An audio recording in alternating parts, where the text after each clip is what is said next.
Ok, on va commencer. Let's go. Donc l'idée au fond d'aujourd'hui, mais bon, on peut faire des variantes, mais je pensais peut-être ramener quelques éléments des conférences de Rudy et de Pascal, et puis alors passer à la discussion du travail de Bégou, peut-être à partir de ma note de lecture, ça donne déjà une structure pour la discussion. Voilà. Alors, je commence sans plus tarder. Donc, l'idée de ce cycle de conférences, c'est quand même, dans la suite des années dernières, et qui est repris dans le bouquin qui est là, qui est à la vente, hein, si vous voulez, avec 3 € de réduction par rapport au prix du commerce. Quand même, c'est une affaire à ne pas louper. Voilà. Et donc, dans la suite de toutes ces élaborations qu'on a menées pendant toutes ces années, c'était maintenant de se centrer, cette fois-ci, davantage sur cette idée de l'indéterminé, l'indifférencié, l'informe, qui serait au fondement de toutes les transformations qui amènent à la construction d'un psychisme.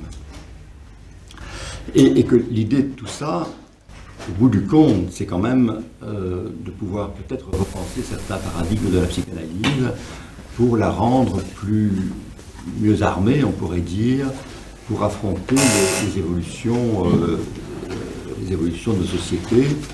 Et je pense à toutes ces questions qui touchent à l'identité de genre, au numérique, au virtuel,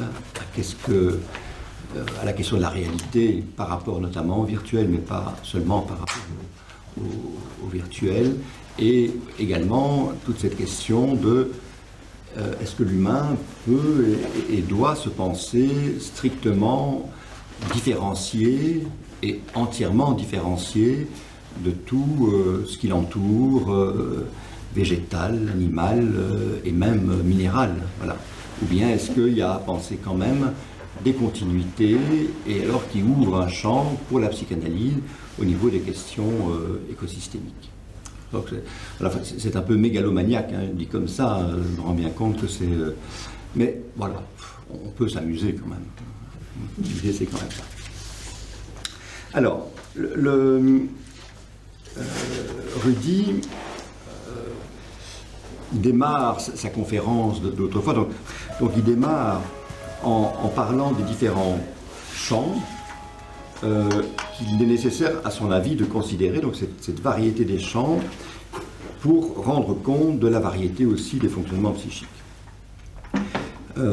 Et notamment les différents niveaux de réalité qui sont impliqués par le simple fait de vivre, et de vivre des expériences qui sont à des niveaux différents.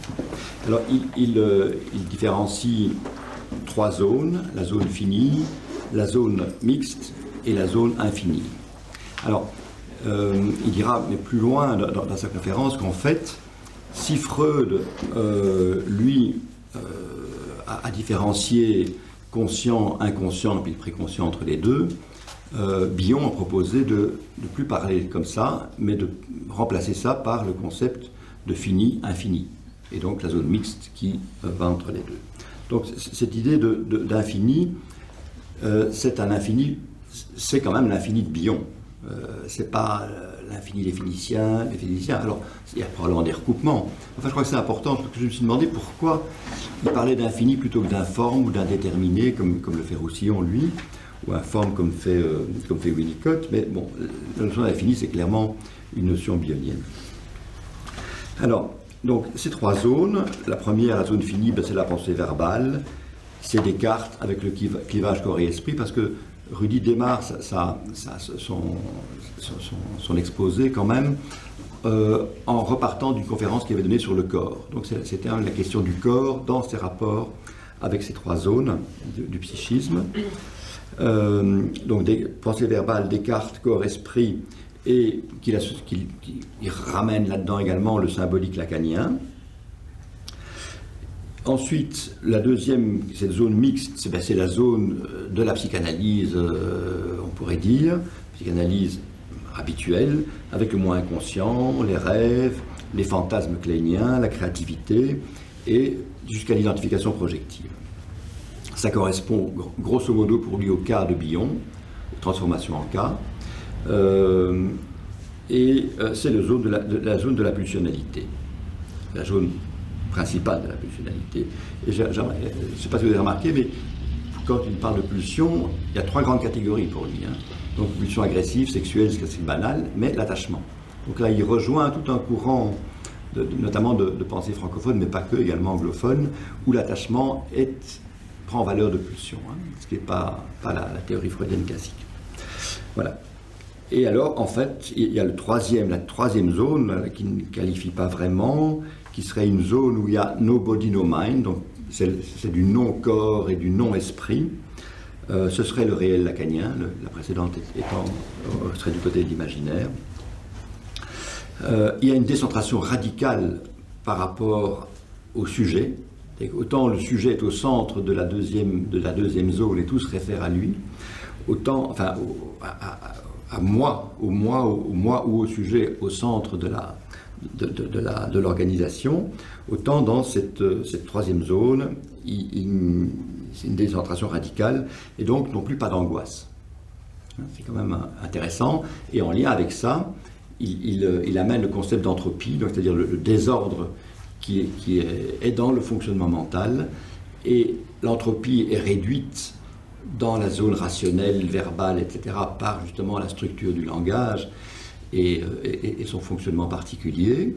Elle est maximale dans la zone mixte, où il y a le pulsionnel, etc. Donc là, le désordre est au maximum.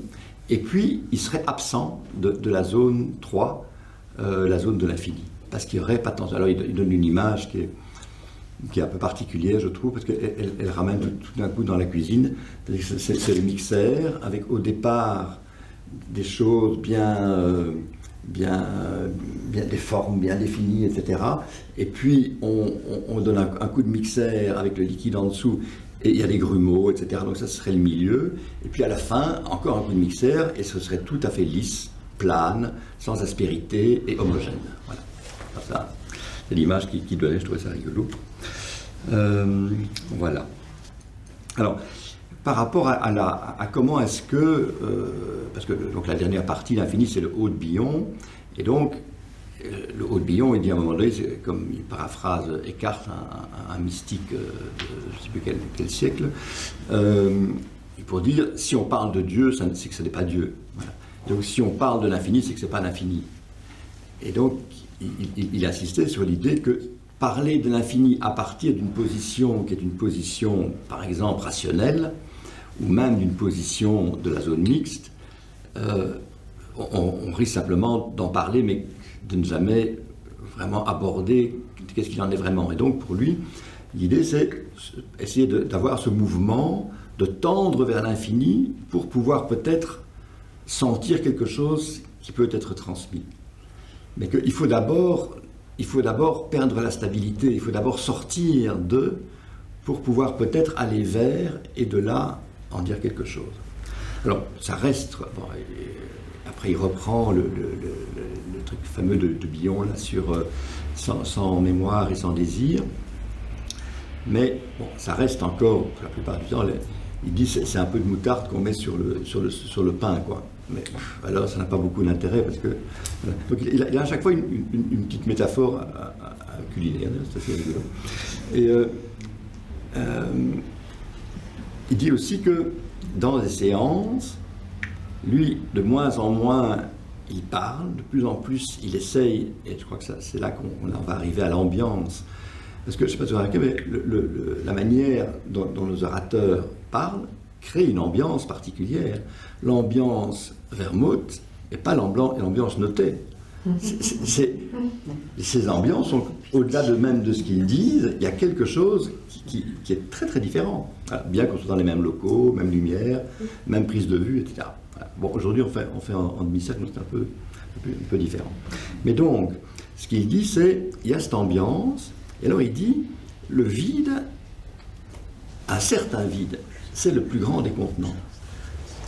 Et donc, cette idée, au fond, d'un vide habité qui devient un contenant. Je trouve que c'est une idée intéressante, et c'est vrai qu'il y a des patients avec lesquels on peut assez bien sentir ça, qu'un long silence, c'est un temps où il se passe énormément de choses, et on ne sait pas forcément lesquelles, mais ça n'a aucune importance.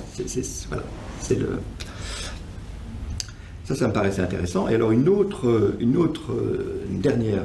dernier élément qui me paraissait important dans ce qu'il disait, c'est quand il différenciait association horizontale et association verticale. Je ne sais pas si vous vous rappelez.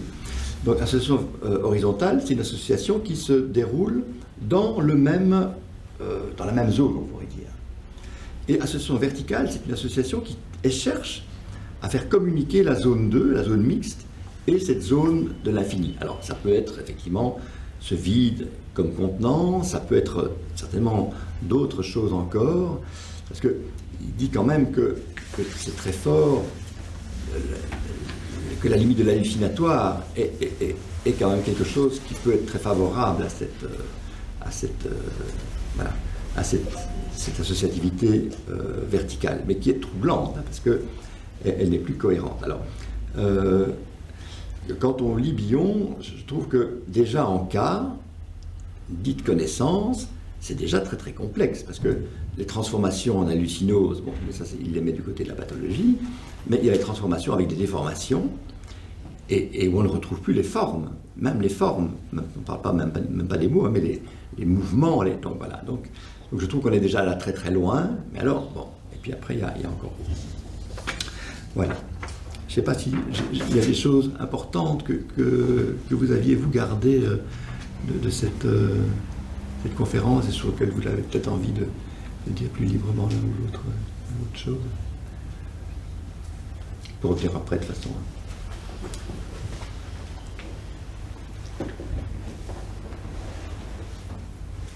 Alors, passons à l'ambiance notée, si je peux dire. D'abord, je veux te remercier, Pascal, d'être là aujourd'hui, parce que c'est en direct, du coup. Voilà. Et donc, pour Freud, la psyché, pour Lacan, le sujet, pour Deleuze et Guattari, la schise. Mais je ne vais pas commencer par ça. Je vais me permettre de commencer par la fin de l'exposé de Pascal, parce que moi, chronologiquement, j'avais commencé par la fin, puisque j'avais lu son bouquin. Voilà. Donc je vais commencer par le bouquin, et puis je reviendrai au début de son exposé, si vous me le permettez. Et donc le livre de Pascal, c'est Deleuze lisant Hume. Enfin, Notet lisant Deleuze lisant Hume. Donc tout démarre avec ce que Hume appelle les impressions des sens. Donc là, on est vraiment dans l'expérience et la sensorialité. Le niveau après, c'est les idées de sensation. Donc, il y a là une première transformation qui amène des idées, mais des idées qui ne sont pas liées. C'est encore au plus près de la sensation, mais déjà sorti du pur sensoriel. Il y a là-dedans du sens, de l'espace et du temps. Voilà. On pourrait dire que c'est ça qui a peut-être en plus. Alors, c'est ma lecture. Hein. Ma lecture de Notet. On va arrêter là. Et puis, ces idées font une collection d'idées. C'est-à-dire ces idées se rassemblent. Enfin, non, se rassemblent pas. Ces idées se retrouvent, plutôt. Se retrouvent, voilà, dans quelque chose de pas défini, qu'il va appeler l'imagination. Ça, c'est l'imagination. Et donc, l'imagination est simplement une collection d'idées. Alors, Deleuze parle de chaos. Pour moi, je trouve que là, ça mériterait une discussion. Pourquoi est-ce que ça devrait être un chaos? Pourquoi est-ce que ça ne peut pas être simplement indéterminé, mais non chaotique? Parce que dans l'idée de chaos, il y a quand même l'idée de quelque chose de douloureux, enfin d'une souffrance. Enfin, mais ça, c'est peut-être la manière dont moi j'entends ce terme de chaos. Mais bon, ça, je pense que c'est un point sur lequel, avec Pascal, peut-être on pourrait revenir. Mais ces idées, alors, comme ça, qui sont un grand saladier, plein de choses différentes et variées, mises comme ça, se retrouvant comme ça, eh bien, il y a un mouvement des idées. Un mouvement des idées, ce mouvement des idées, il l'appelle la fantaisie. La fantaisie qui n'est donc pas une faculté, pas plus que l'imagination, dans cette perspective. Et puis, il y a l'entendement. Alors, l'entendement, c'est quoi? Bon, il a repris quand même l'idée des catégories, de deux grandes catégories, les passions d'une part et le social d'autre part. Et donc l'entendement, c'est ce qui rend les passions sociales. Ça, ce serait la définition de l'entendement. Et ça fonctionne comment? Ben, ça fonctionne par l'association des idées. Donc c'est l'association des idées éparses qui crée quelque chose par associativité, l'associativité qui fonctionne, alors ça je sais plus, j'imagine que c'est Deleuze qui dit ça, par contiguïté, ressemblance et causalité. C'est les trois grands modes sur lesquels fonctionne l'associativité. Donc la contiguïté, c'est ce qui est le plus proche, c'est le...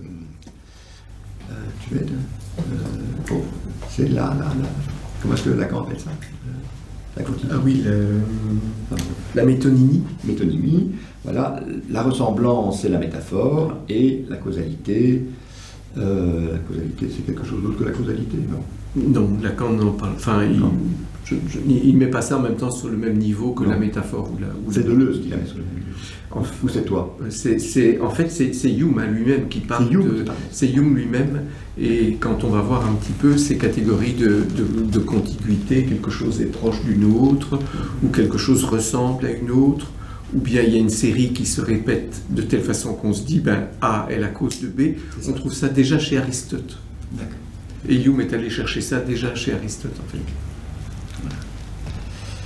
Et donc, du coup, cet entendement et l'associativité amènent un autre mode de l'imagination, qui est une imagination comme faculté. Donc on passe de l'imagination qui est simple collection d'idées éparses à quelque chose qui est une imagination, qui est déjà une construction. Voilà. Et une construction de systèmes, et ces systèmes des idées, alors, fondent les croyances et les convictions. Donc ça, c'était, alors résumé d'une manière scandaleuse, parce qu'il y a 350 pages, bien serrées, et je vous raconte ça en 5 minutes à peine. Voilà. Mais donc, c'est juste pour que vous ayez en tête ce schéma, quand même, que je trouve très important, parce que, voilà, c'est un schéma qui est quand même assez psychanalytique, je trouve, dans sa conception. Je trouve ça assez extraordinaire de retrouver ça première moitié du combien? Du 18e. Voilà. Donc, je reprends Freud, la psyché, Lacan, le sujet, Deleuze et Guattari, la schise. Mais la schise, donc c'est une division qui précède le sujet, okay. Mais il y a deux formes de schise, avec violence, sans violence. La schise avec violence, c'est de l'ordre de la séparation, de la coupure. Et puis la schise sans violence, c'est une répartition. Et ça, je trouve ça vraiment intéressant.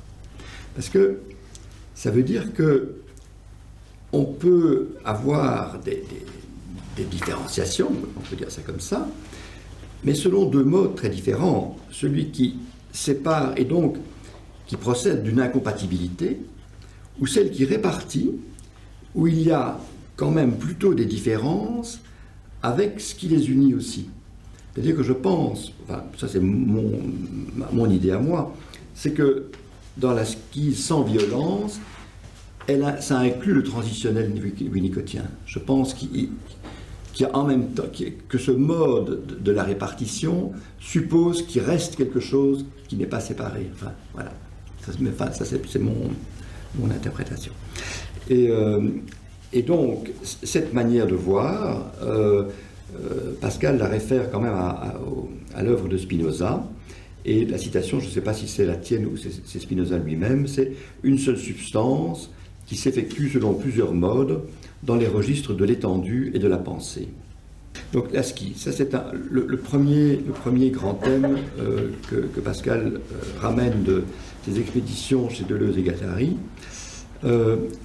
La synthèse disjonctive, qui est le deuxième concept qui nous amène, c'est-à-dire une synthèse qui en même temps produit de la disjonction. Donc c'est intéressant, à la fois on rassemble et on ordonne, et en même temps il y a quelque chose qui se produit de l'ordre quand même d'une répartition. Je trouve que c'est intéressant parce que on est là assez proche des paradoxes unicotiens quand même. On est dans quand même des mouvements qui comportent une dimension, mais de paradoxe qui n'est pas un paradoxe paralysant. Ils sont des paradoxes qui permettent qui sont créatifs. Voilà. Alors, troisième grand concept, c'est le concept d'autrui. Donc, autrui, c'est pas l'objet. Ça, je crois que c'est vraiment très important. C'est une autre manière de penser les choses. Ça ne se réfère pas nécessairement à une séparation sujet-objet. C'est autrui comme expression d'un monde possible. C'est-à-dire, c'est un ailleurs, on pourrait aussi bien dire un ailleurs qu'un autrui, il me semble. Cet autrui n'est pas nécessairement un objet, c'est quelque chose qui ouvre la perspective d'un autre lieu. Alors, je voudrais dire que ça rejoint la fin du dernier livre de Bernard Gols et Sylvain Missonnier, où il différencie la place de l'objet, le lien à l'objet et l'objet. Et ça, c'est vraiment très intéressant, parce que ça veut dire que l'objet tel qu'on peut le considérer, avec sa définition, sa forme, ses qualités, cet objet serait précédé par quelque chose d'autre, qui est un lien à quelque chose qui ça apparaîtra comme objet, finalement, et qui était précédé encore par autre chose, qui est la place où va pouvoir venir se mettre un lien qui précède l'arrivée de l'objet, enfin la reconnaissance de l'objet. Je trouve ça vraiment intéressant, parce que on est déjà dans la question de l'ambiance et de Bégout.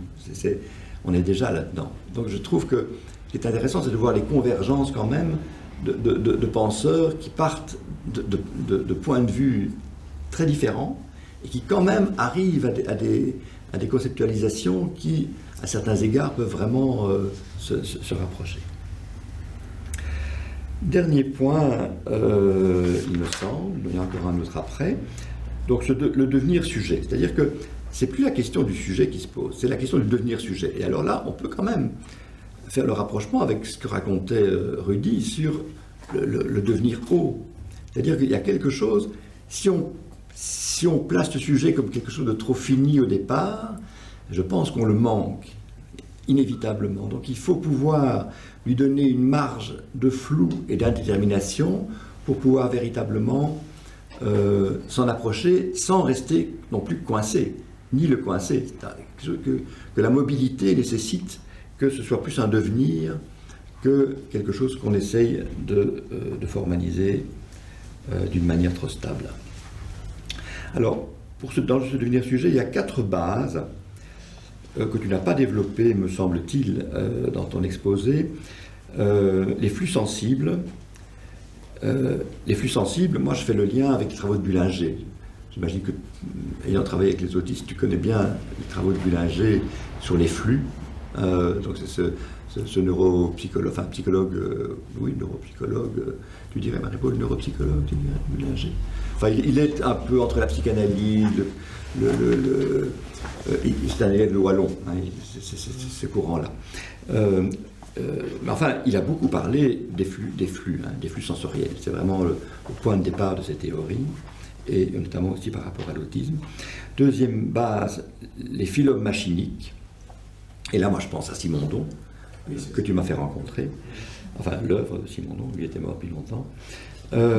Troisième point, les univers incorporels, donc la poésie, les mathématiques, la philosophie. Et enfin, les territoires existentiels. Mais ce que je pense qui est peut-être important, c'est que ces 4 bases, elles impliquent autrui. Parce que je ne pense pas que tu le dises de manière aussi explicite que ça, mais moi j'ai le sentiment que ces 4 bases, eh bien, elles ne vont constituer un devenir sujet que par le fait qu'autrui est là. Et là, on en vient au dernier point de ton exposé, qui est la question de l'immanence.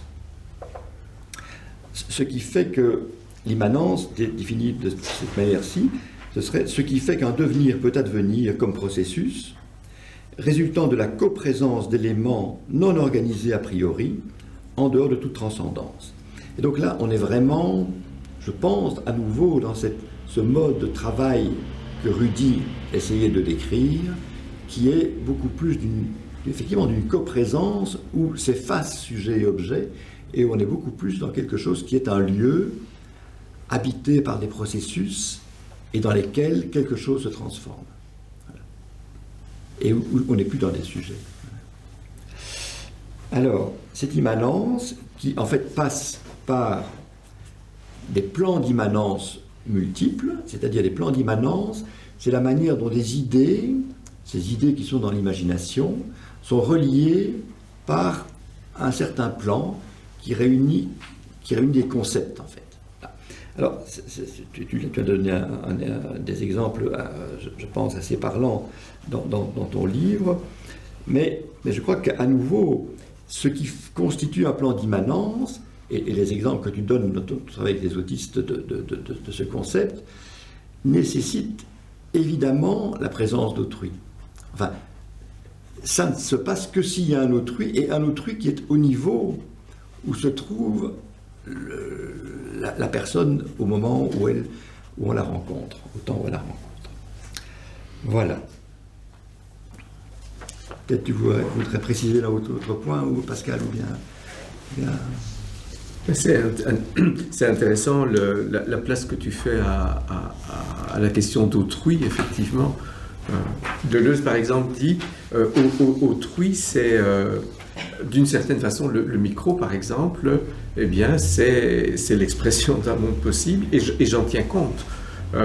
Si je n'en tiens pas compte, je sauterai dedans.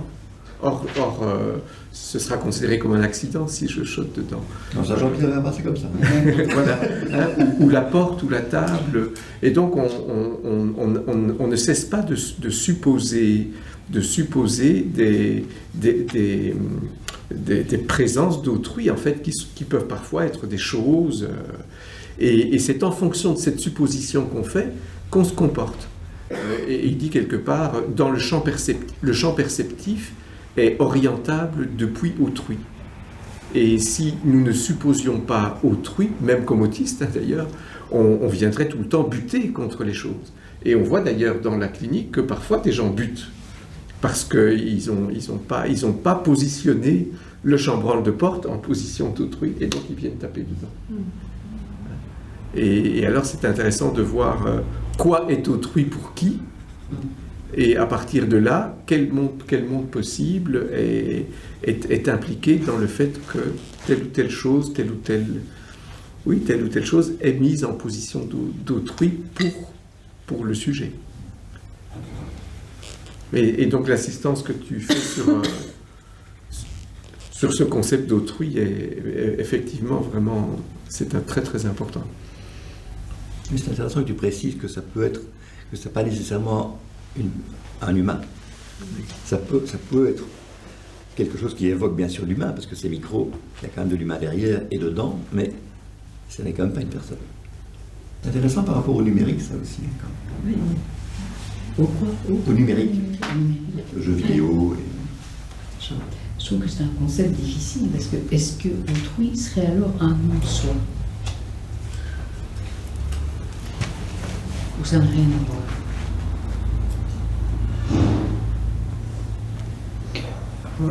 Pour rajouter de la complexité, mais à un moment, tu es passé d'autrui à ailleurs, et j'arrive vraiment pas à te suivre là-dessus, en fait.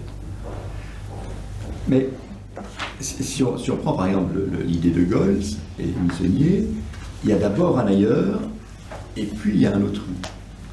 Oui. Donc, ce serait deux étapes, si tu veux. L'ailleurs, c'est l'idée que tout n'est pas là. Tout à fait. Et dans ce tout n'est pas là, arrive quelque chose qui mène vers. Et puis enfin, s'avère éventuellement l'objet.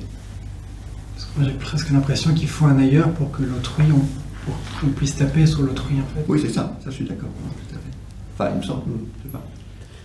Je me demande si on ne pourrait pas essayer de trouver un fil rouge dans tout ce que tu amènes, en se disant que, comme s'il s'agissait de penser d'une façon tout à fait non platonicienne, c'est-à-dire en ne se donnant au départ ni essence, ni forme. Une forme, c'est quelque chose qui a une figure, qui a une détermination, un contour. L'idée platonicienne au sens étymologique du terme, c'est l'eidos, c'est vraiment le contour de la chose. Et l'essence, ce serait le fait que ce contour existe en soi et ne bouge pas. Et alors j'ai l'impression que, sans trop le savoir, c'est comme si on était aux prises avec les questions de la physique quantique, en fait. Où on saurait aujourd'hui, et particulièrement ces auteurs, que le réel du réel, le fond du réel, n'est pris dans aucune idée, dans aucune forme précise, qui donne à voir quelque chose, qui se détache sur un fond, et que le fond du réel n'a pas d'essence non plus. Ce qui permettrait de revenir un petit peu sur la question du chaos que tu disais tout à l'heure. La façon dont Deleuze, en tout cas, présente le chaos, et dit ça a éventuellement des effets douloureux, mais le chaos, c'est que tout se passe à une vitesse telle qu'on n'arrive à rien retenir. Telle ou telle chose disparaît à la vitesse à laquelle elle est apparue. En fait, c'est à peine apparu que c'est déjà disparu. Et le chaos, c'est ça, et que effectivement, on ne peut pas se débrouiller si on devait avoir affaire à ces choses qui se déplacent avec une vitesse infernale. Et alors, j'ai l'impression, en pensant à Rudy Vermote, c'est comme si on prend ça comme point de départ, ce réel qui va tellement vite qu'on ne peut pas le saisir. Si on prend ça comme point de départ, on ne s'en sort pas. Mais c'est comme si, dans son travail notamment, il s'agissait de partir de quelque chose qui a une figure, qui a suffisamment de forme, mais de pouvoir se rapporter à cette origine informe du réel de façon placide. On commence dans le chaos, mais au sens douloureux du terme, et c'est comme s'il proposait de pouvoir se rapporter à ce réel-là, mais oui, au fond, de façon paisible, de façon placide, ce qui suppose un trajet psychique tout à fait considérable.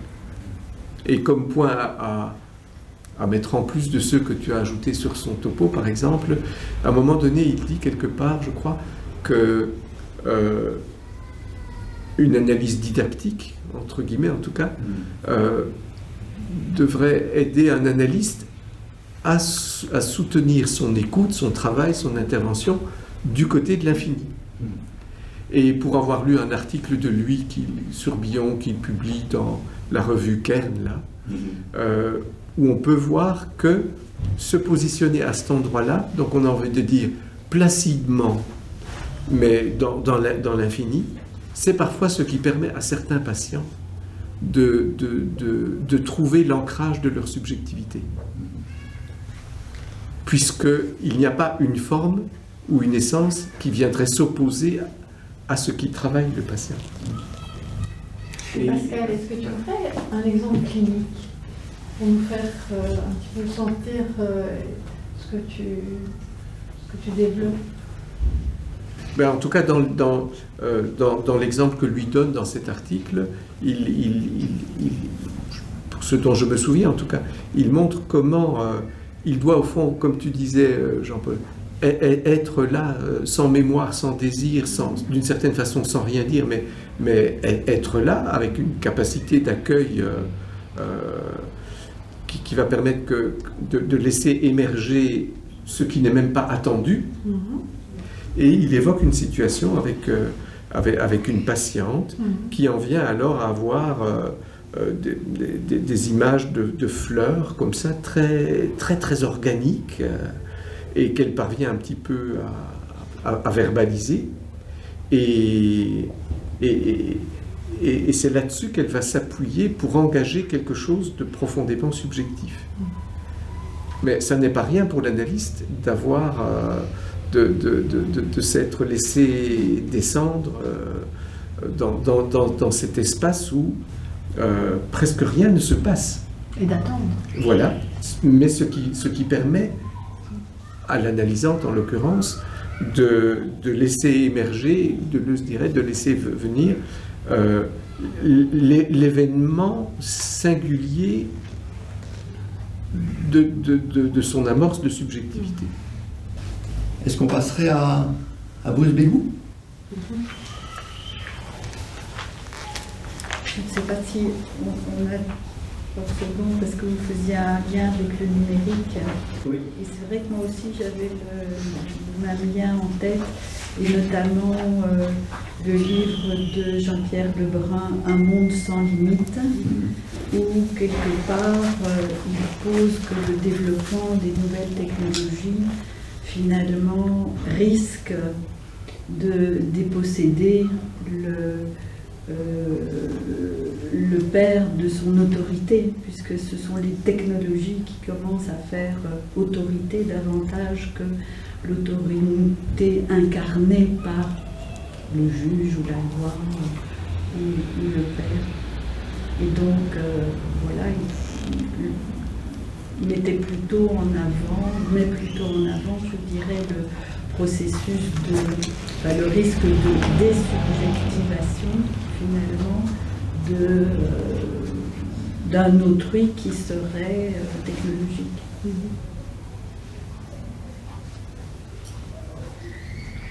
Enfin voilà, c'est en tout cas ce qui me venait à l'esprit. Une question. C'est vrai, hein. Quand on pense aux algorithmes, c'est vrai qu'il y a... ça devient une sorte de structure, enfin, de machines qui ont l'air de penser. Bien sûr, il y a des gens qui les construisent derrière, mais maintenant, quand même, avec l'histoire, par exemple, de Facebook, les gens de Facebook ont été dépassés par les algorithmes qu'ils ont créés. Hein.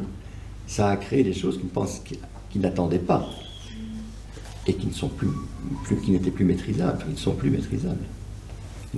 Au niveau du contrôle, au niveau de tous ces trucs. En même temps, ce qu'on pourrait dire, c'est avec l'opposition transcendance-immanence, pour faire vite, c'est que dans le propos de Jean-Pierre Lebrun, c'est comme s'il en appelait ou qu'il regrettait qu'il n'y a plus, dans cette espèce de mouvement brownien du numérique, qu'il n'y a plus une figure du père un peu transcendante, la loi comme ça, qui permettrait qu'il y ait de l'ordre. Alors que dans l'exemple que tu as donné, dans les deux exemples cliniques que tu as donnés, tu ne te positionnes pas comme père qui serait transcendant par rapport à ce qui se passe, mais que dans l'immanence même de la lecture de la bande dessinée et éventuellement du numérique qui occupe l'esprit du jeune, ta présence comme autrui, qui permet que lui soit autrui pour toi, a des effets.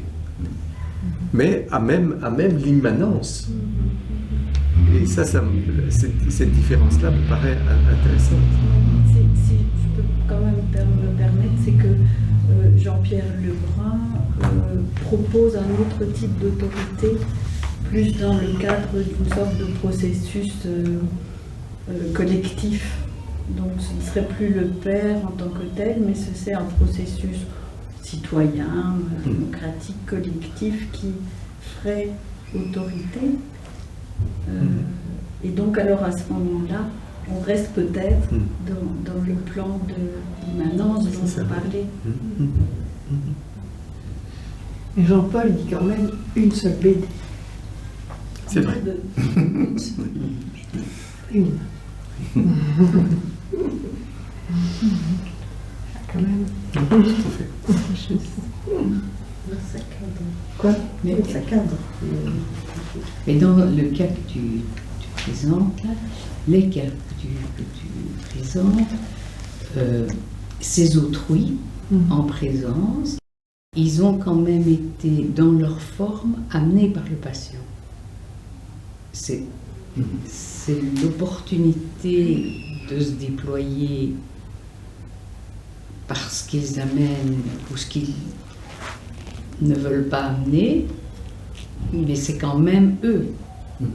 Toi, tu es là, Et c'est vrai, tu crées quand même aussi les conditions d'être là. Mais là-dedans,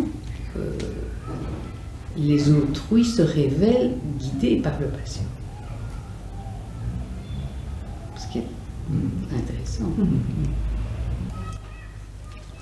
On passe à l'ambiance.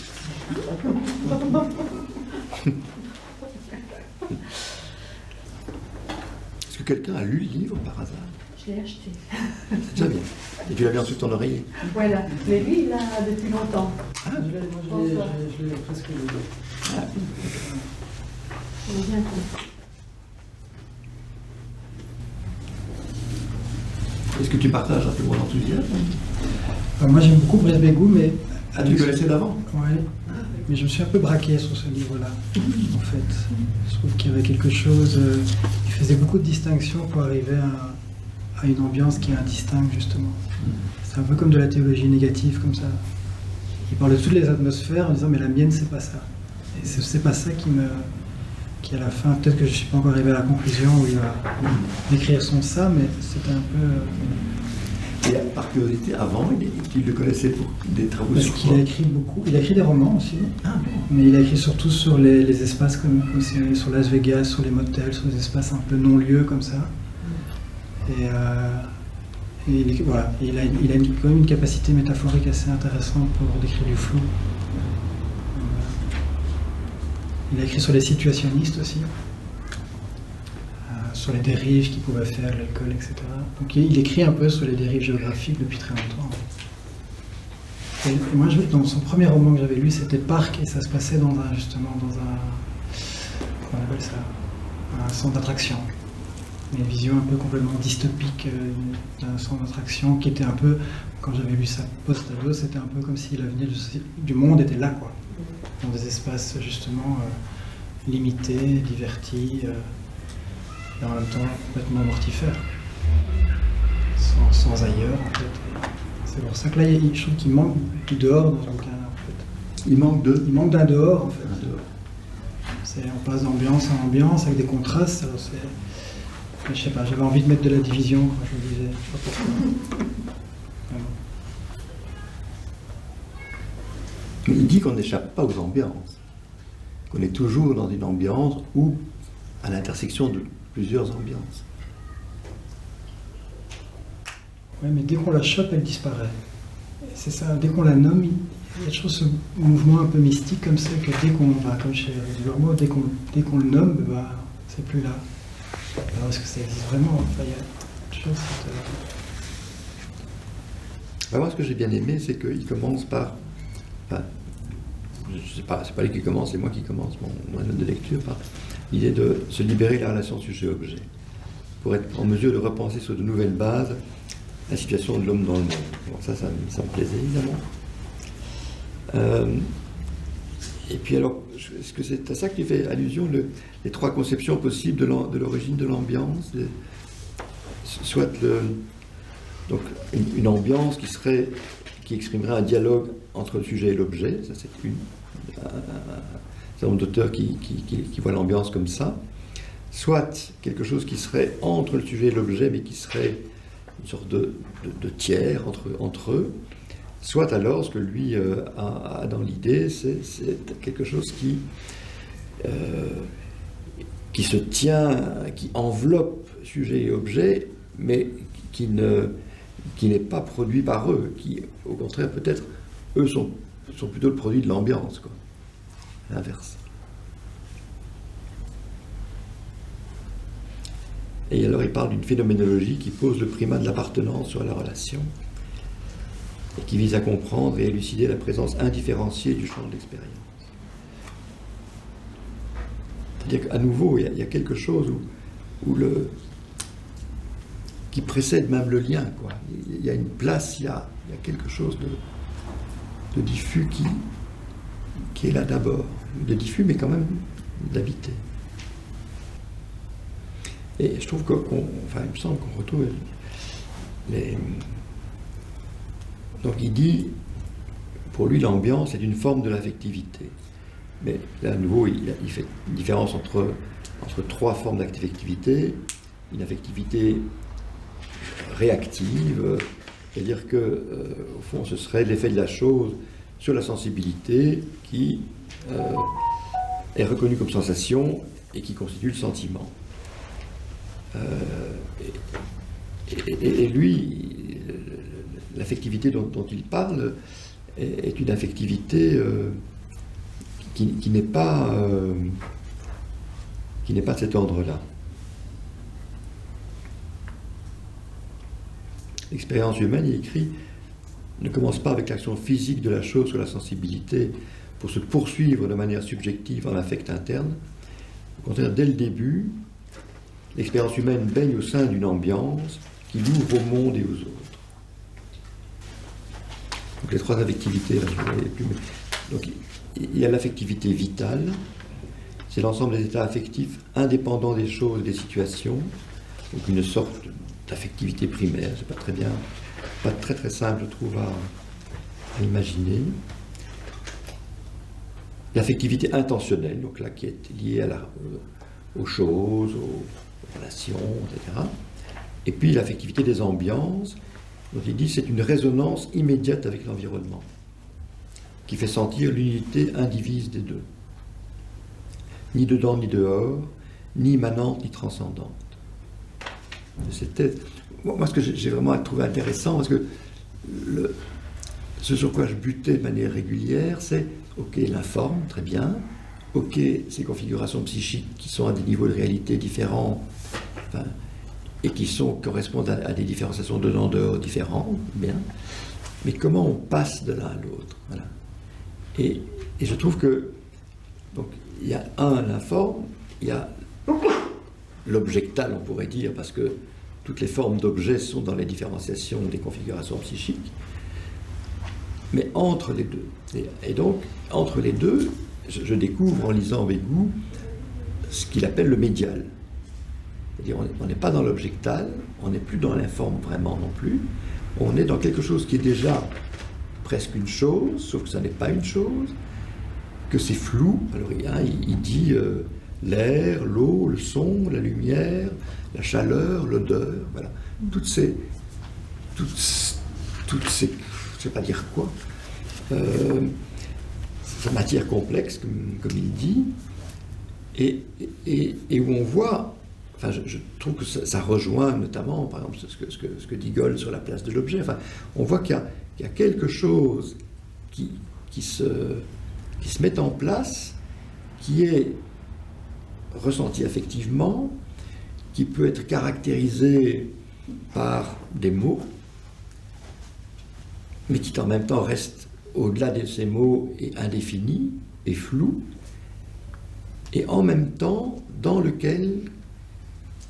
au sein duquel quelque chose vient prendre forme. Et ça me paraît, sur le plan du développement psychique, quelque chose pour moi, de très nouveau. Mais ce que j'ai pas bien compris, enfin, moi j'ai pas lu ni temps, j'ai rien lu. Mais, ouais. Mais ça fait du bien à tous les autres qui n'ont rien lu non plus.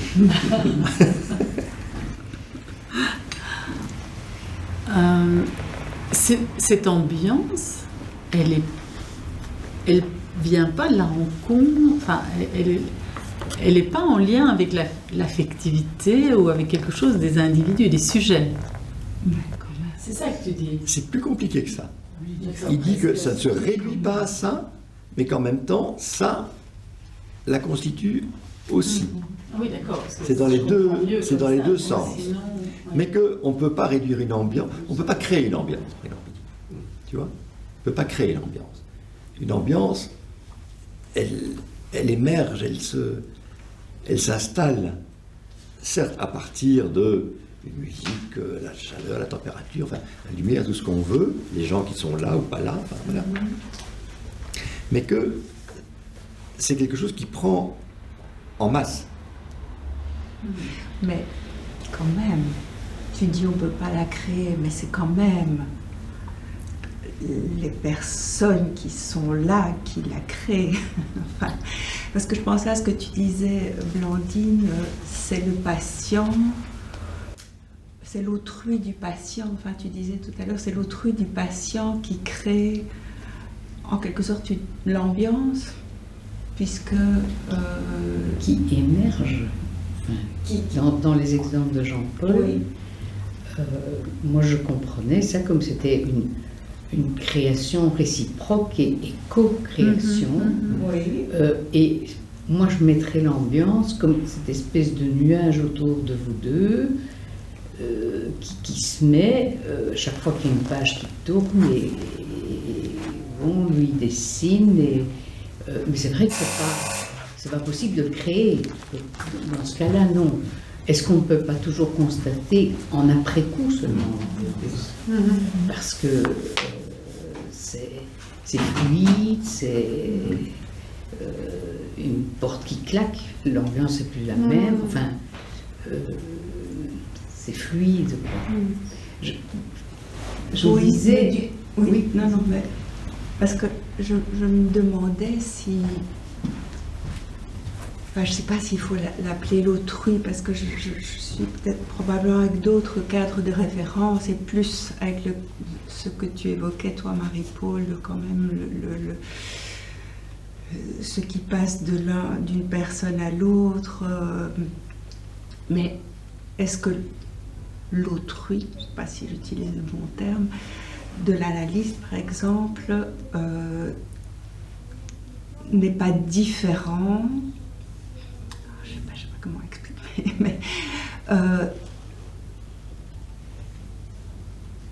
n'est pas touché à un endroit différent, enfin, on ne se révèle pas différemment en fonction de chaque patient, à un niveau différent en fonction de chaque patient. Et donc l'ambiance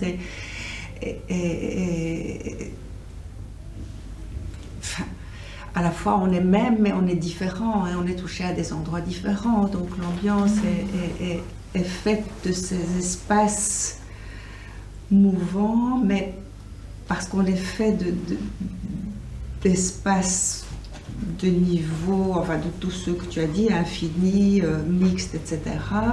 Et qu'en fonction de l'autrui qu'on a en face de soi, on va être, l'ambiance va toucher ou va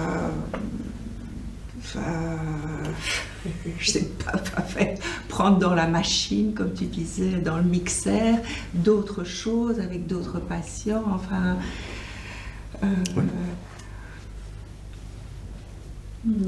Mais c'est pas seulement l'autrui du patient qui fait changer les choses, c'est aussi celui de l'analyste qui est autrement touché avec chaque patient différent, quoi. Mais il y a tout le reste aussi. Et il y a tout le reste, mais qui est impacté différemment par chaque atmosphère différente. C'est ça que tu nous dis. Oui. Chaque chose est impactée différemment en fonction, allez, on va dire, de ce duo, mais aussi... Mais moi, j'étais très sensible à ce que tu disais, Marie-Paul, c'est-à-dire que le duo a quand même un impact, enfin pour moi, un impact très important. Il y a une rencontre. Je sais pas, moi je pensais à Ferro aussi, ce qu'il dit d'un chant qui se crée entre deux personnes, dont l'ambiance, mais ce serait plus l'aspect informe de ce... Les associations seraient l'aspect... En tant que clinicien, on ne peut pas s'empêcher de penser que cette ambiance est faite quand même en grande partie de ce qui passe au niveau de l'émotionnel entre les deux personnes. Oui, mais je trouve qu'il y a quelque chose en plus qui est porte qui claque de Blandine qui échappe tout à fait. Je sais pas moi, il fait froid parce qu'il n'y a pas de chauffage, il y a une porte qui claque, c'est sinistre, c'est la pénombre. Et alors à ce moment-là, il y a quelque chose qui pénètre les individus, quelque chose d'informe, et sur laquelle les personnages n'ont plus de prise. Qui les englobe comme un fond informe Bégoudi océanique et prédualiste. Donc il y a des deux au fond. Il y a les deux, oui. mais on peut être. Moi, je trouve que chaque duo peut être plus ou moins impacté par cet informe en fonction du duo. Justement, Non, je sais pas. Et je trouve ce bouquin, c'est là qu'il est vraiment génial, c'est qu'il va parler du relief de contraste dans les ambiances, en fait. Donc c'est vraiment là que l'ambiance va pouvoir être un tant soit peu reconnue, c'est dans le relief.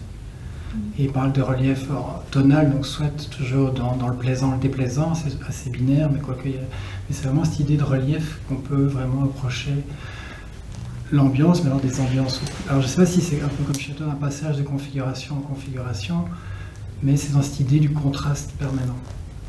Et, par contre, il va parler de l'ambiance plutôt comme un fond, par exemple, un fond motivationnel de la perception, et aussi un fond qui préexisterait à la rencontre. Et c'est pour ça que j'ai l'impression qu'il en fait parfois un chant, et en même temps il va dire que c'est pas un chant parce que c'est plus que la somme des émergents, et c'est plus qu'aussi que la médiatisation des émergents ensemble qui vont créer du nouveau. Il dit que ça c'est justement, ça c'est les autres, ça c'est l'atmosphère, tandis que lui il est vraiment dans un champ médial, et j'ai l'impression qu'il le met comme un fond toujours déjà là, et qui peut se reconnaître juste par des petits signes de contraste, comme ça, de température qui change.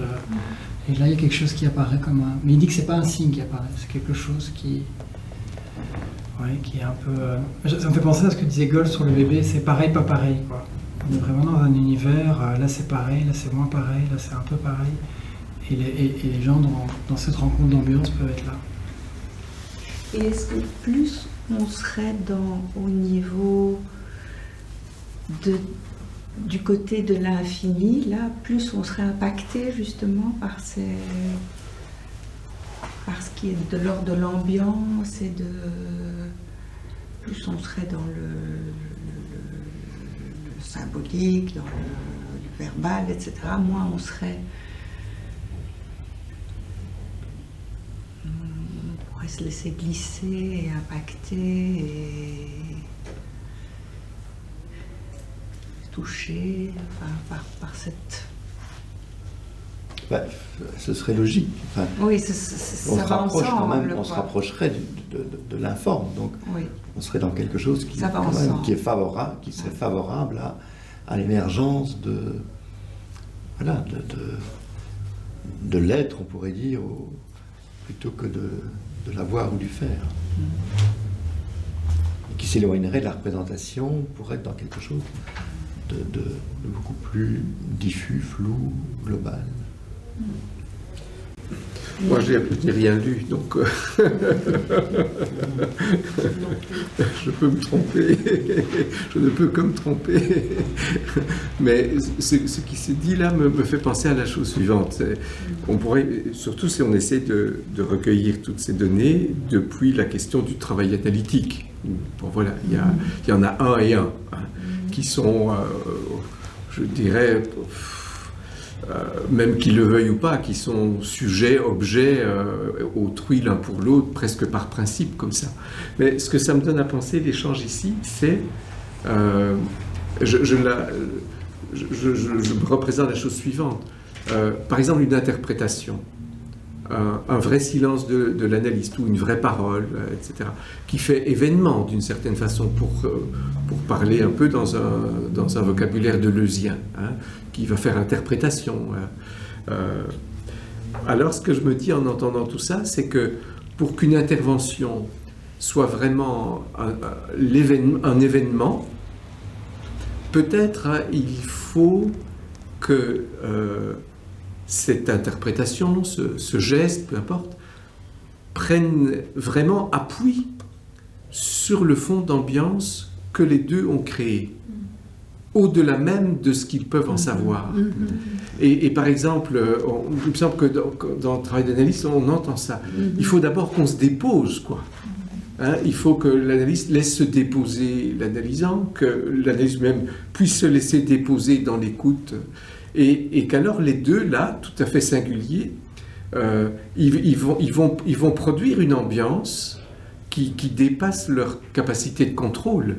Ils ne vont pas la créer, cette ambiance, ils vont permettre qu'elle se fasse, en fait. Et Et on peut imaginer qu'effectivement, le même analyste avec un analysant et puis un autre, ça va à chaque fois créer des ambiances différentes. Et que peut-être, en passant par les propositions de Rudy Vermont, pour que voilà, une intervention, quelle qu'elle soit, puisse avoir une portée d'événement d'un point de vue analytique, peut-être qu'il faut que cette intervention ne soit pas dans une dénégation de cette ambiance, mais qu'elle soit au contraire nourrie de cette ambiance. C'est ce qui me vient avec les quelques bouts de concept qui s'expriment. Vous ne l'avez pas lu, mais vous avez tapé tout à fait dans ce qu'il appelle le tact, lui. Ah oui. Là, par hasard, je l'ouvre et je vais simplement vous lire parce que c'est quand même impressionnant, parce que ça ressemble tout à fait à ce que vous venez de dire. Il dit la praxis non pragmatique de l'ambiance. Non, pas trop vite. La praxis non pragmatique de l'ambiance relève de ce que nous pourrions appeler le tact. C'est cette capacité intuitive d'agir en fonction des ambiances, en elles et par elles, un tact sans tactique, une résonance immédiate de nos mouvements corporels et existentiaux avec la tonalité donnée. Ce tact n'a rien à voir avec la pratique de celui qui cherche à tirer parti de la situation affective en vue d'un avantage. Et il parle du tact et aussi du flair. C'est ces deux façons de capter l'ambiance, mais sans que ce soit pragmatique. Oui. Et un exemple qui irait dans ce sens-là, on lit tous plein de bouquins, on a tous plein de concepts en tête, et j'ai l'impression que ce qui permet une intervention qui a des effets analytiques, c'est que tout ce qu'on a appris, on le porte à l'oubli. Si on fait une intervention en se disant « Ah oui », avec une espèce de référence explicite, en note, voilà pourquoi je dis ça, Billon, page un tel, et que tout ce savoir qu'on aurait, il faut le laisser se plonger dans l'oubli pour que ça donne quelque chose. Ça revient. Oui, et en ce sens-là, même les théories feraient partie de l'ambiance, d'une certaine manière.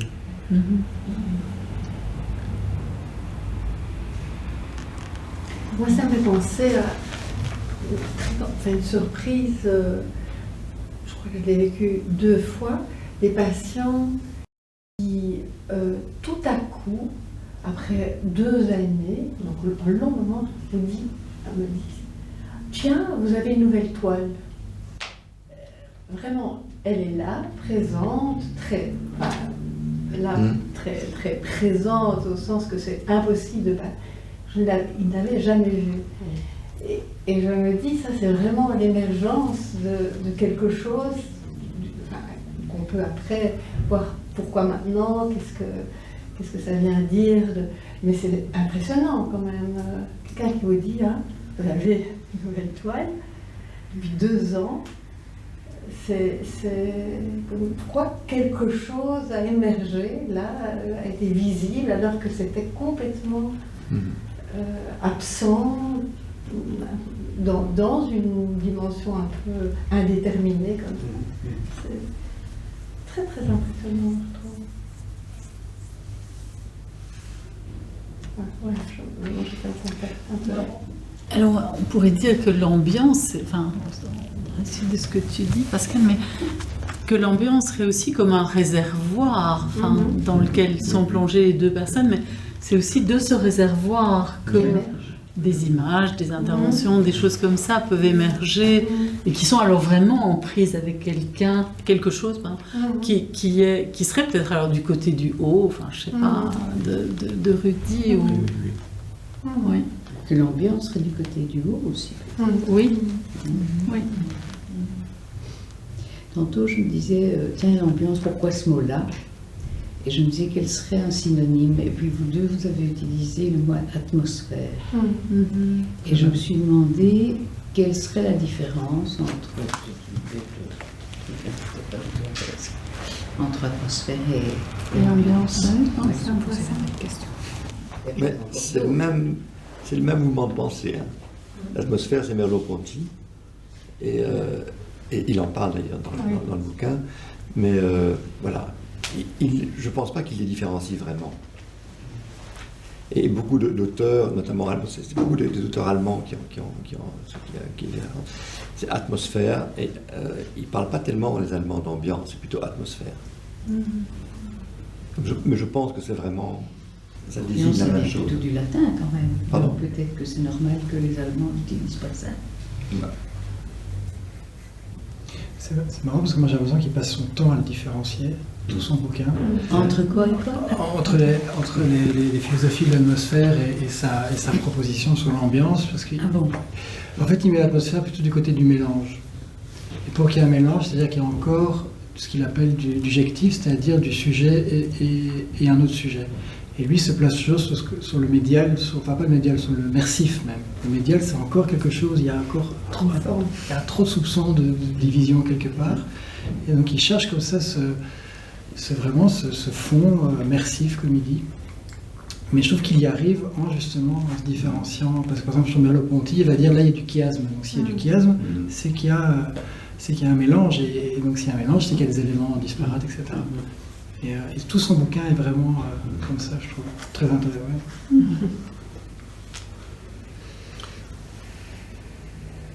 Mais on se perd aussi. Non, c'est un bouquin d'ambiance. Hein. Il y a parfois des trous d'air. Est-ce qu'on pourrait dire alors qu'il essayerait de penser, ce qui me vient comme ça maintenant, c'est la puissance du transitionnel en fait, que tu introduisais tout à l'heure. Et pour essayer de redire ça avec l'outil deleuzien de synthèse disjonctive, ça me venait tout à l'heure. Par exemple, voilà, un analyste, un analysant, il se rencontre plus ou moins pour la première fois, et un travail, donc son sujet, objet, autrui, mais peut-être que dans le fil de la rencontre, il laisserait infuser cette synthèse qui va permettre alors une espèce de disjonction où la part de l'un et la part de l'autre ne sont pas nécessairement aussi précises que ça, où il pourrait y avoir une répartition, mais où ce qu'on met à gauche provient aussi bien de l'un et de l'autre, ce qui permet le jeu du transitionnel en fait. Quand la distinction entre moi et non-moi n'est plus pertinente. Et qu'au fond, son ambiance, ce serait de nous faire descendre, de nous faire infuser jusqu'à cette espèce de synthèse qui va permettre la disjonction, mais il faut d'abord qu'elle soit une puissance de synthèse avant que de la disjonction puisse avoir lieu. Et du coup, la disjonction, elle permettrait une répartition, mais qui ne soit pas prise dans la représentation. Et là, ça rejoindrait des propositions type de Roussillon, par exemple, que quelque chose est dit, mais l'analyste ne peut pas simplement dire que c'est sa part à lui. Ce qui se dit là, éventuellement par sa bouche à lui, analyste, comprend tellement la part de l'autre. Et l'autre qui va répondre ou entendre, ce ne sera pas simplement sa part à lui, mais ce sera aussi avec la part de l'analyste. Et que du coup, ça permettrait petit à petit qu'émergent des singularités, une fin d'analyse par exemple, hein, où il y a vraiment la singularité de l'analyste qu'on quitte depuis sa propre singularité à soi, et en même temps, on ne sait pas faire la part des choses. L'analysant est tellement singulier qu'il part avec une part de l'analyste, comme l'analyste reste avec une part de l'analysant, mais que ce serait en même temps des singularités, mais bien au-delà de la représentation, bien au-delà de la carte d'identité. Mais quand on pense à nos analystes, enfin, moi ce que je garde surtout à l'esprit, c'est pas tellement leur visage, ou leur corps, ou même leurs vêtements, mais c'est le lieu. L'ascenseur, le hall d'entrée, le sombre ou le clair, les coussins comme ci, comme ça. Enfin, Je trouve que c'est vraiment l'enveloppe qui prédomine le contenant, l'odeur qui prédomine, c'est vraiment ça qui reste le plus, je trouve, même 30 ans après ou 40 ans. Et qui a fait ambiance. Oui. Ouais. C'est un chouette jeu de vous entendre parler puis prendre des citations au hasard. Parce que là, il dit l'ambiance, c'est ce qui est non détaché dans ce qui se détache, ce qui demeure vivace au sein de la séparation du fond pré-individué. Puis il dit l'idée, elle est la mémoire de l'appartenance originelle des éléments du fond. Donc c'est un peu ce qu'on dit aussi. Le fond, c'est le ciel. Et quoi, tu ouvres comme ça par hasard à une page et tu tombes justement. Ouais, j'ai quand même mis des... Mais oui, c'est par hasard. Mais ça marche bien. Continue. Une bonne ambiance. Et une ambiance, j'allais dire qu'il y a quelque chose qui passe, c'est incroyable. Ça, c'est une question que je me posais sur l'ambiance. On dit il y a une ambiance. Alors, pour moi, c'est très énigmatique. Est-ce que nous recevons tous cette ambiance de la même façon? Oui. Et dès lors, est-ce que quand on dit une ambiance, ça ne pose pas une énigme en soi en fait? Alors, je posais la question de savoir s'il n'y avait pas là derrière quelque chose de l'ordre du réalisme. Donc, sur le plan phénoménologique, on voit un objet, on considère qu'il y a autant d'objets que de personnes qui l'observent. Et on oublie finalement l'objet qui se cache derrière.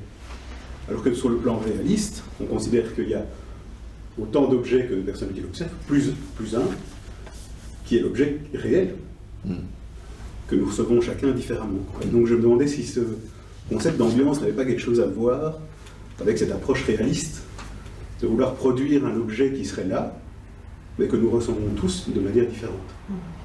Et ce qui nous permet de dire une ambiance. Voilà, c'est une question, hein.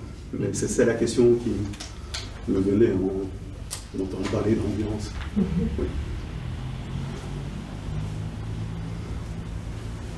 Il ne dit pas que l'ambiance est partagée. Hein.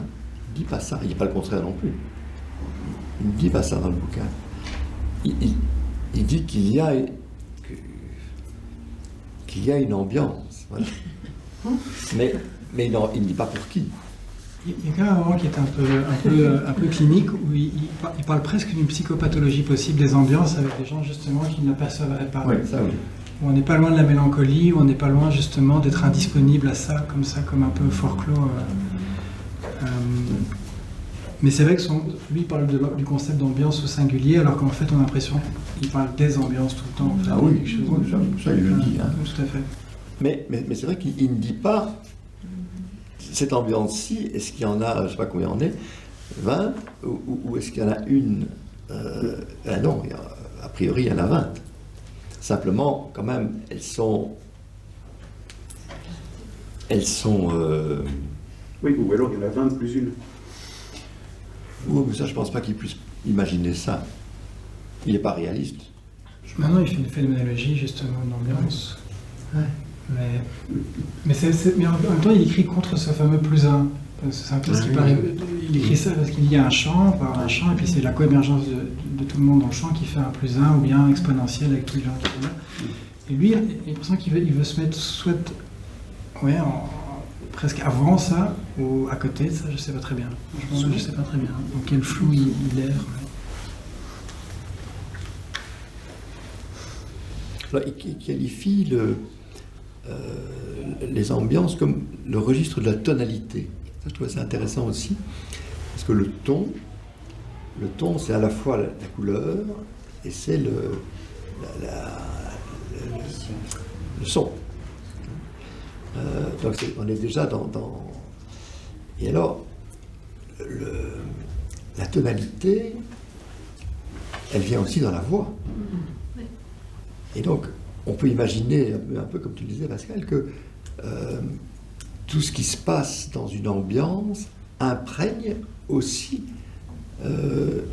la relation, l'affect individuel, enfin, que c'est vraiment quelque chose qui communique. C'est pas, il n'y a pas un fauteuil et puis quelqu'un qui s'assied dedans, c'est quelque chose qui bouge,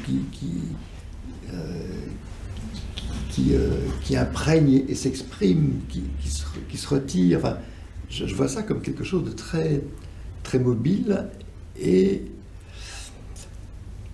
qui transcende de cette manière les formes et les objets. Mais tu parles d'un rythme aussi. Quoi? D'un rythme. Oui. La notion de rythme, je pense que c'est important. Excuse-moi, Maria. Non, mais avec ce que vous disiez tous les deux, je me dis à la fois l'ambiance, à la fois, oui, un ressenti, et en même temps, ça le transcende. Hein, c'est ça qui est difficile parce que enfin, non. pas une phrase.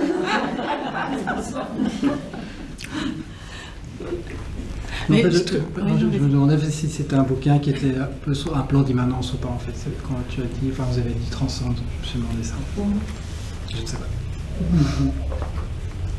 Mais là, ce que je dirais, c'est, pour en repasser un peu par Deleuze, quand il parle de plan d'immanence, ce qui l'intéresse lui, en fait, Deleuze, c'est ce qui va faire événement. Et j'aurais tendance à faire l'hypothèse, alors, que les événements deleuziens supposent l'ambiance dont il est question dans le livre, mais que ce n'est pas l'objet ce n'est pas la question de Deleuze, et que du coup le plan d'immanence il est là pour les événements, en fait, et il s'occupe pas trop de la question du bouquin.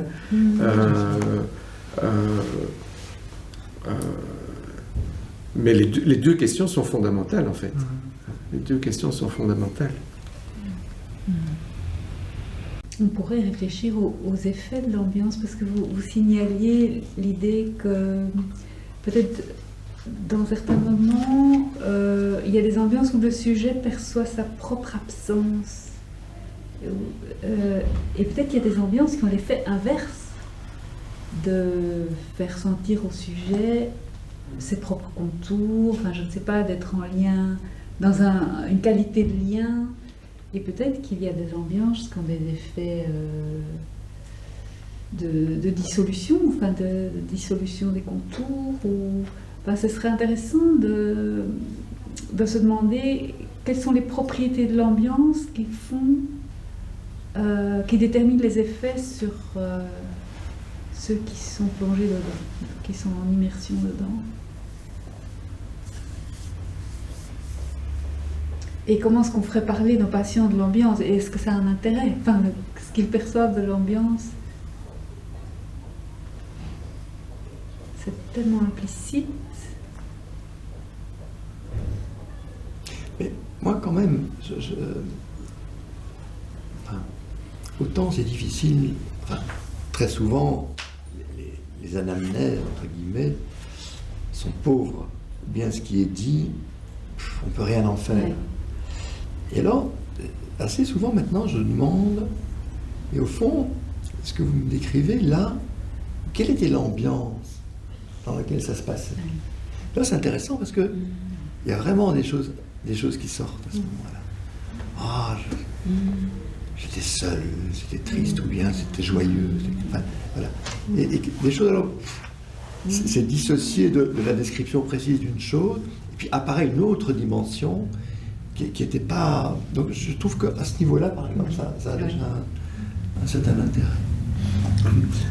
Et alors, est-ce que ça pourrait aller dans le sens de, plutôt que de parler de l'ambiance, soutenir aussi bien l'analyste que l'analysant, à parler, s'il est question de parler, à partir de l'ambiance. Et je me disais, soudain je pensais à l'idée de réflexivité inconsciente dans un bouquin de Roussillon. Et au fond, est-ce qu'on pourrait faire l'hypothèse que cette ambiance, c'est la possibilité fondamentale d'une réflexivité inconsciente? Que quand on a affaire à cette ambiance, comme si automatiquement la réflexivité inconsciente était au travail en fait. Et que soutenir la parole à partir de là a quelque chance d'avoir des effets thérapeutiques. Une ambiance porteuse qui soutient une présence. Et alors ça, je me disais, peut-être quelle qu'elle soit, parce qu'elle serait du côté de la vérité de ce qui se passe en fait. Mais ce serait quoi parler à partir de l'ambiance? Est-ce qu'on ne parle pas toujours à partir de l'ambiance? Alors, l'idée que je me fais, heureusement j'ai pas lu le bouquin, donc c'est... mais c'est que peut-être beaucoup de nos catégories mentales ont comme effet de refouler l'ambiance, de ne pas s'en occuper, et que parler probablement en termes de sujet, d'objet, de représentation, vouloir nommer l'ambiance, ça a probablement comme effet de la refouler en fait, comme si elle était du côté du refoulement originaire, et alors alors ça, si on pose un sujet, si on pose un objet, ça aurait comme effet presque automatique de refouler cette ambiance. Et qu'est-ce que ce serait que de faire émerger un sujet qui ne refoulerait pas cette ambiance? Ou de faire émerger un objet qui ne refoulerait pas cette ambiance. Alors du coup, l'objet ou le sujet émerge à partir de cette ambiance, et là, c'est tout autre chose, évidemment. Ça me fait penser, ça vaut ce que ça vaut, mais dans les cultures zen, par exemple, un peintre s'apprête à peindre une fleur, par exemple. Et ils se mettent en méditation devant cette fleur à peindre. Mais ça peut parfois être longtemps. Et ils disent, jusqu'à ce qu'il n'y ait plus de différence entre la fleur et eux. Et alors, du coup, la fleur qui va être peinte, ce n'est pas comme un objet qu'elle va être peinte. Et c'est presque autant la fleur qui va dire ce qu'il en est du peintre, que le peintre qui va dire ce qu'il en est de la fleur. Vous voyez, la fleur se peint. Et donc la fleur se peint, exactement. La fleur se peint. Et quand la fleur se peint, l'ambiance est là, alors. C'est joli. C'est une jolie métaphore aussi d'une intervention. Non, c'est vrai, c'est beau. L'intervention se fait. Oui, c'est ça.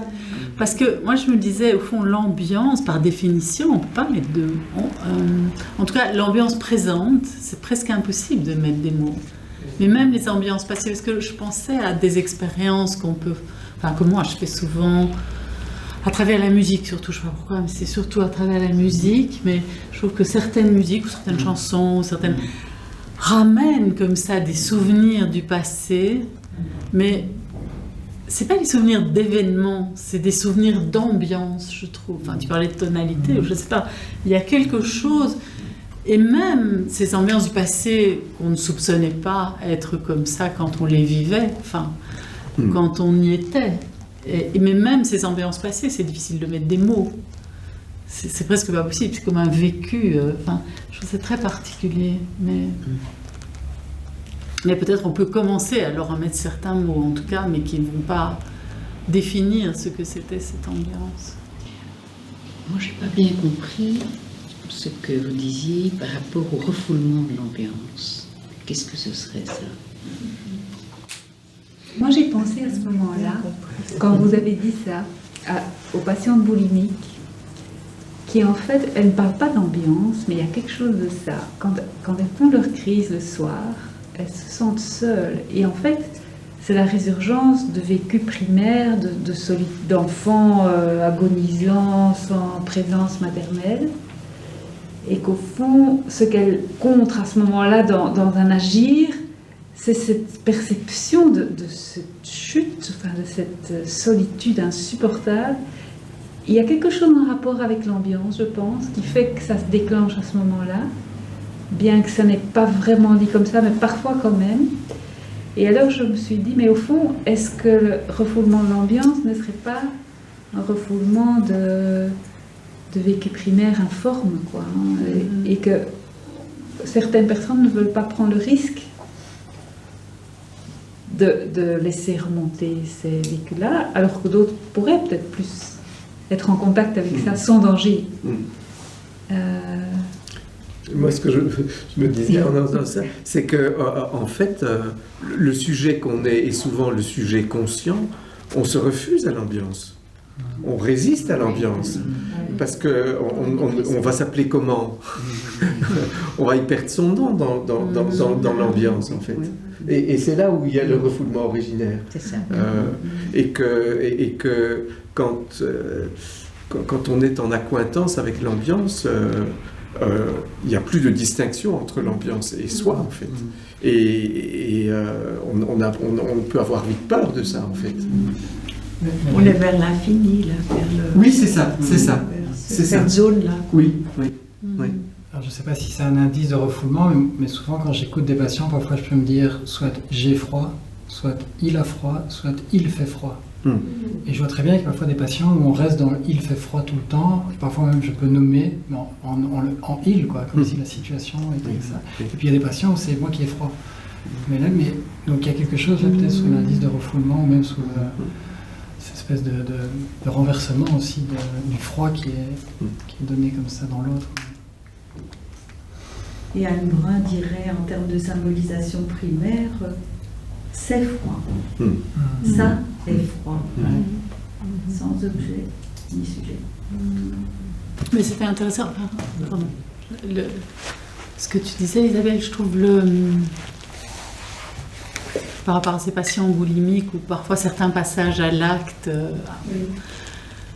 ça peut être la nuit, d'autres passages à l'acte comme ça qui pourraient être en lien avec une ambiance, peut-être effectivement refoulée jusque-là, qui colle aussi. Qui est réveillée ou par quelque chose d'indicible.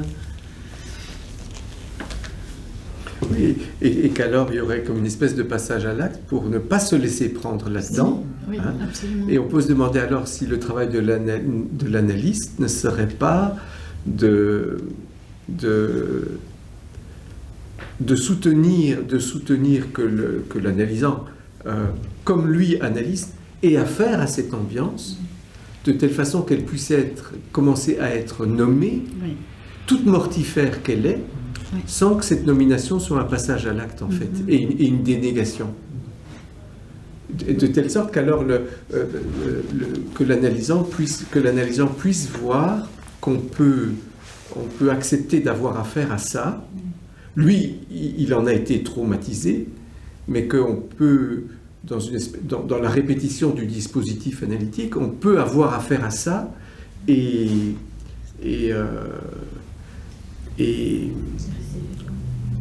à la fois, en la reconnaissant, permettre de s'en séparer sans la dénier. Parce que souvent, ce qu'il y a, c'est que, comme analyste, on a soi-même peur de cette affaire-là.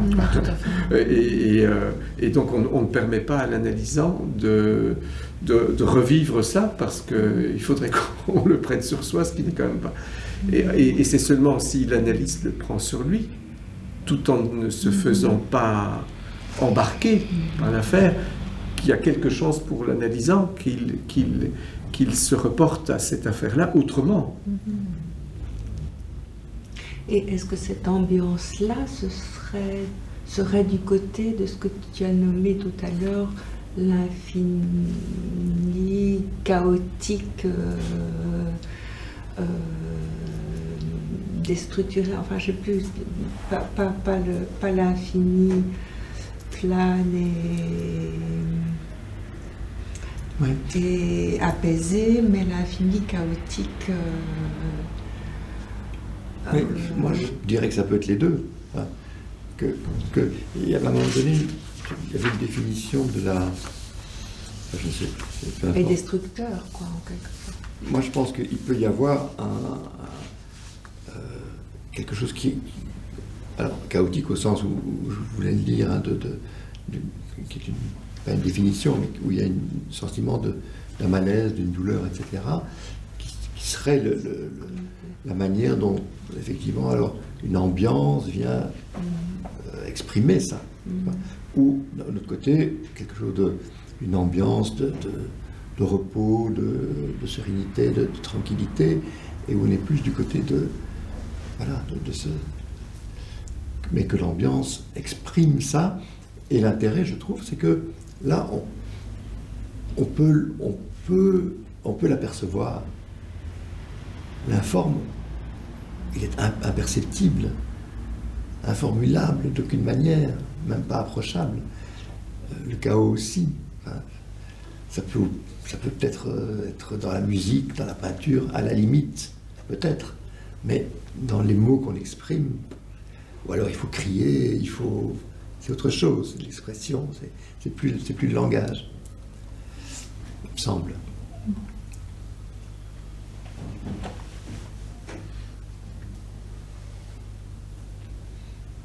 Et moi, cette discussion qu'on a éclaire, en partie en tout cas, un travail que j'avais fait il y a des années, où j'avais voulu essayer de communiquer mon sentiment que le travail qu'on faisait avec des patients individuels était en fait un travail groupal. C'est-à-dire que je remarquais qu'une matinée, où il y avait à peu près les mêmes patients chaque semaine, ou une après-midi, peu importe, eh bien, il y avait une tonalité, il y avait quelque chose, et qui était... Alors, comment ça passait d'une séance à l'autre et d'un patient à l'autre? Tu m'aérais pas le local, donc... Quoi? Tu m'aérais pas le local. Voilà. Maintenant, ça ne se passe plus avec le Covid. Et pourquoi quelque chose relatif à un chien venait dans les 4 séances des personnes? Quoi? Oui, qui a fait un exposé. Le chien, je me souviens. Mais je me dis, mais alors, j'étais près d'un truc mystique, mais comment ça passe par et voilà, et je trouve que là, on a beaucoup d'éléments qui expliquent quand même par où ça peut se faire. Quoi. Très Ça a mis le intéressant. temps. Il y a 10 ans. Au moins. Ça ne rajeunit pas. Et le chien toujours là? Oui. Et ce qui me frappe après l'échange comme ça, c'est combien, la plupart du temps, quand la psychanalyse se réfléchit elle-même, elle le fait en termes de sujet et d'objet, en fait. On est tout le temps en train de chercher du sujet, de l'objet, alors que peut-être la chose à travailler, à laisser travailler, elle est à saisir beaucoup plus à partir de ce que l'ambiance nous donne à penser que de ce qui serait sujet et objet. Ils ont leur importance, mais qu'on leur donne trop. Oui, c'est ça. Voilà. C'est pas qu'ils sont pas importants, Oui. mais c'est qu'il faudrait pouvoir relativiser et remettre ça dans quelque chose de beaucoup plus large et où ça circulerait mieux. Mais tu parlais de la mélancolie. Qu'est-ce qu'il disait sur la mélancolie? Il n'en parle pas comme ça, mais on a l'impression qu'à un moment, il y a quelques pages sur justement les personnes qui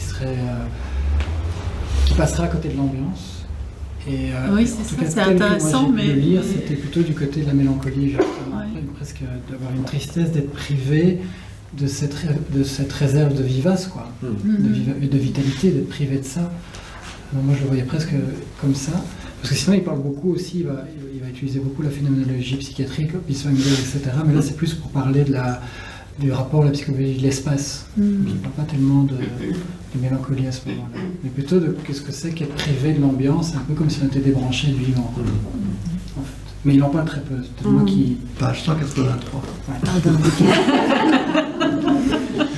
On ne sait jamais, attends, je vais regarder. On sent qu'il le dit comme un déficit de résonance. Un déficit de résonance. En termes de résonance, de capacité de résonance.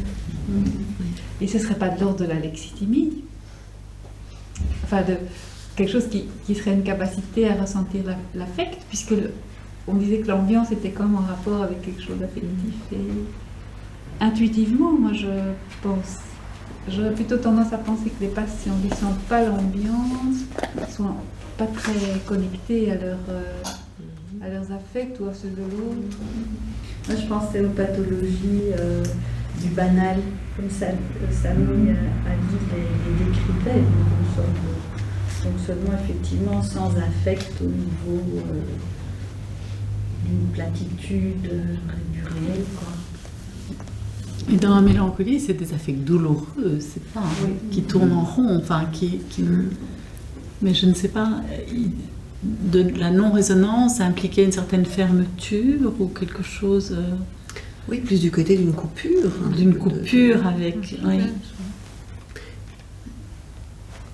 Enfin, moi, ce qui me vient par rapport à ce qu'on peut dire aujourd'hui, enfin, c'est de me demander si cette question de l'atmosphère ne vient pas se situer quand même à un niveau qui serait bien plus large que nous aussi, enfin, c'est-à-dire notre capacité vraiment de raisonner avec le monde vivant, à l'ensemble du monde vivant, ou voire même inanimé, comme vous l'évoquiez, mais que c'est là qu'on est dans l'atmosphère et dans l'ambiance, il me semble. Enfin, je pensais, parce que j'écris un truc sur une patiente en analyse qui était dans un processus, on peut dire mélancolique, masochique, enfin voilà, on peut discuter, mais certainement il y avait une dimension mélancolique très importante qui la faisait. Elle était vraiment enfermée dans un espace mélancolique, on dit, depuis des années et des années, sans plus profiter de la vie, ayant arrêté toute activité professionnelle, etc. Et la première émergence, quand elle a pu sortir, c'est à travers, après des vacances, elle m'a raconté que elle était pour la première fois connectée, elle était, je ne sais plus où, en tout cas dans un pays chaud, elle était connectée à la beauté, à la beauté de la mer, à la sensation c'est au niveau des sensations et de la beauté, la beauté de la mer, la sensation de l'eau, la sensation de la chaleur, vraiment quelque chose de très sensoriel. Et c'était les premiers signes d'une sortie de quelque chose qui lui permettait effectivement alors de se reconnecter à une ambiance. Je ne sais pas bien. Enfin voilà, c'est pour ça que j'y pensais. On va s'arrêter pour ce soir. Remercions beaucoup de. Merci. C'était bien en cercle comme ça. Ouais. Ça change l'ambiance. Il y a un petit drink qui est prévu.